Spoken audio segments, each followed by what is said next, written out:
right? They don't see all they see is that, the wars and the starvation and things of that nature. So when they come over here, they are put as buffer classes and tethers to be pitted against children of slavery. You understand? So Myron, because his parents came here to benefit from whatever was going on in Sudan, and and he now is seeing black people. He doesn't relate to black people like that, even though he himself is black, right.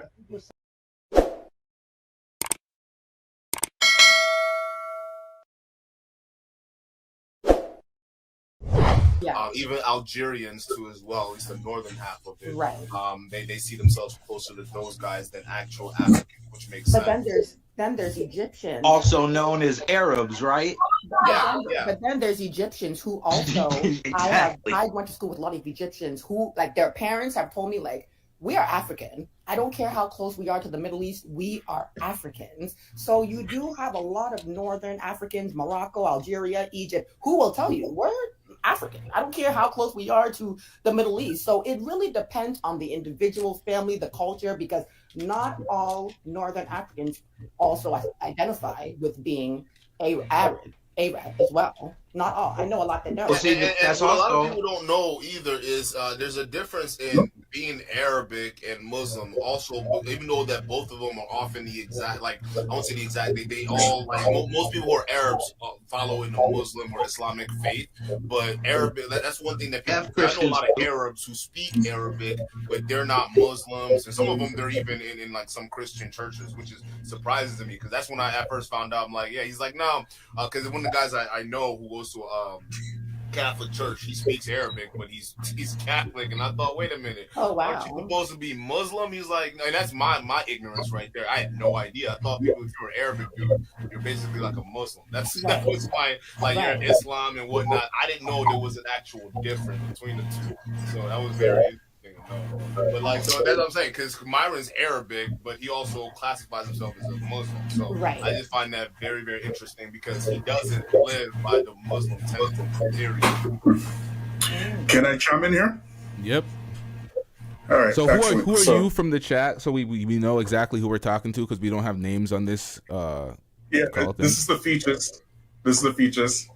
I apologize if I'm a bit rushed because I'm on my lunch break right now. So I caught you on my lunch break. So I hope you don't mind. No, that's cool.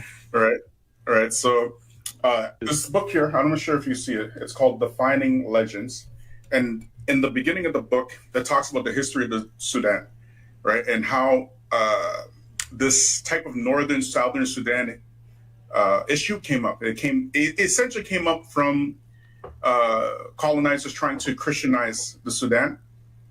And what you find is they brought in, like they do, they brought in these tensions, essentially accusing the northern Sudanese of enslaving the southern Sudanese, right? This is what the European Christians have done, right? And of course, there's a whole bunch of receipts and whatnot, right? So what you're seeing in Sudan today is, like, essentially an offshoot of that particular history. Now, when you're talking about Myron, he's black. Sudanese, they don't deny their blackness. Right. Arabs in general, Arabs are Arab. If you look at Arabs are kind of like a culture within itself. Anybody who speaks Arabic is an Arab, right? Mm-hmm. Right. So if you're looking at through the lens of the Myron. Yeah, like Myron, right? And the descendants of Arabs are like the descendants of the Hebrews. Well, they're very wide and diverse, and you know what I mean. So anybody who speaks Yeah, Hebrew, because there's some Jewish Arabs out there too. Which is of course. I've been to Yemen, and I've actually met and seen like Yemeni Jews, right? Oh, that's dope. Yeah, and they look exactly like Yemenis, but they have like the curls and whatnot. And these Jews are the type of Jews that were talked about in the Bible The and biblical times, right? the biblical times, right? Yeah. Right. What you know as the Jews today, they're called Ashkenazi. They are the converts that happened approximately 200 years after the spread of Islam, and they converted as a form of political expediency in the Turkish region to prevent Islam from coming north and the Christians from coming south, because they were idol worshippers. So those white Jews that you see today, they come from that type of. But anyway, that's neither here nor there. When you're talking about when you're talking about Myron, right? The reason why Myron is the way that he is there's a disconnect between Africans, Black Africans, and the Africans who are descended from slaves. And the disconnect is because their experience is mostly tribal, right? And every single time they see white folks, it's white folks coming to help Black people in Africa. Whereas our experience is directly with white folks, right? We're directly linked through our experiences within slavery to say, okay, this is the white supremacist, right? They don't see the white supremacists. All they see is that, the wars and the starvation and things of that nature. So when they come over here, they are put as buffer classes and tethers to be pitted against children of slavery. You understand? So Myron, because his parents came here to benefit from whatever was going on in Sudan, and and he now is seeing Black people. He doesn't relate to Black people like that, even though he himself At is all. right. And this is a typical line of it's a typical line of thought of Africans coming to the West, because they are pitted against Black people in the West from the time that they are even in Africa. I'll give you a story. When I was in Yemen, okay, I went into what CDs are, right? So I went to a CD store to get lectures, right? I wanted to get some lectures to listen to, right? So I went to the CD store, and the person in the CD store was asking me, where I'm from, because I'm speaking Arabic and English and whatnot. And I told him I'm Canadian, by the way. And I told him I'm from Canada, right? And he goes, "Oh, Canada." And I swear, you know what he asked me? And he didn't mean anything by it. He goes, "There's an American man." He's speaking in his Arabic accent. There's an American man. Like, what's that nigga's name? Malcolm X.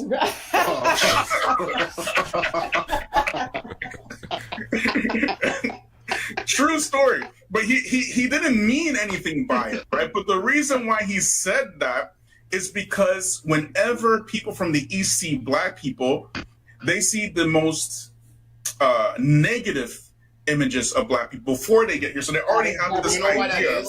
Do you know why that is? As someone who grew up in Nigeria for the first, I would say 8-9 years of his life, the reason why that is because of American media and how American exactly. media Exactly. So this think about it, when we see Black Americans on media, it's usually associated with usually the negative aspects about hip hop, right? Yeah. Exactly. Drug dealing, violence, gang battle. You'll even see how some African families will say, "Oh, when you go to America, stay away from these kind of people," things like that. It's because of the media. It's actual total lie. So it's American media, and that's what we talk about systemic problems in America. The American media is actively ruining the image of the Black man abroad, exactly, right now, and no one's talking about it. That's what goes. Well, you got to remember as well, propaganda is in fact warfare.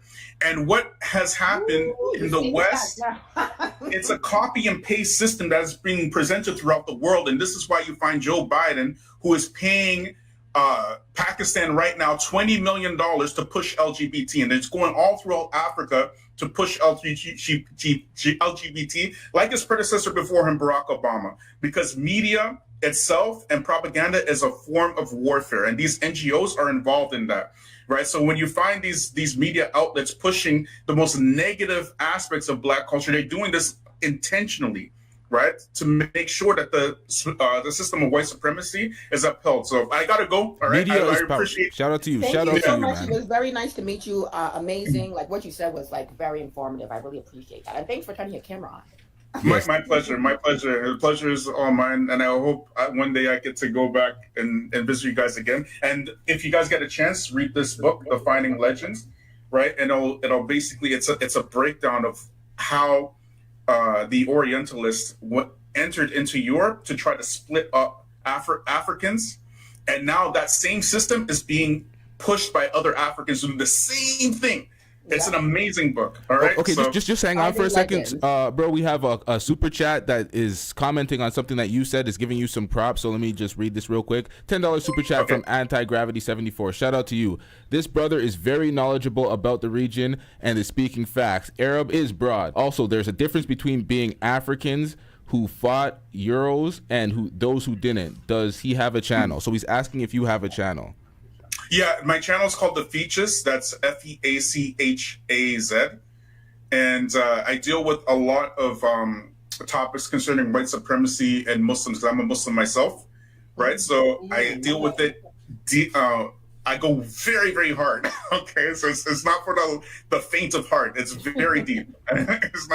It's very, very deep. It's very deep stuff. But thanks for giving the brother LTTV some love, and thanks for shouting me out in the super chat. I really, really appreciate it, and thanks for the opportunity, brothers. And I hope one day we can meet again soon. And I'm sorry, but I do have to get back to work. All right, shout out to you, man. Shout out to you. All right, have a great day. All right, so we're gonna find this brother's channel. Hopefully he calls in once again. He had a lot of insight. Shout out to him. We're gonna find this brother's channel and post it in the comment section. If anybody can find his channel, one of the mods, if y'all can find it, I want to check out his channel too.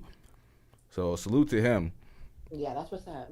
Yeah, stuff like this is very interesting conversation. I feel like Yes. more people understand where they come from and the history of their geography. And I would say geography as in like, Africa and things like that. Maybe not the people who claim that they're Black Indians. Maybe you want to study a different geography. But those who have roots and they can be tied to Africa, yeah, it's one of those things you got to understand how that geographic makeup works, what's going on, and how, most importantly, the colonials era, at least the ramifications left from the colonials era, how it still stands today. Because a lot of African nations, we forget that they're all young nations, right? They all just got their independence, in the 50s, some of them in the 60s. So it's very fresh, it's very new. There's a lot of turmoil, and you can still see the hands and the influence of that post-colonial era still taking effect. So when we talk about like the relations between Black Americans and Africans here, right? I do agree. Some certain things have to be put into place, but we also have to have the perspective of the overall picture.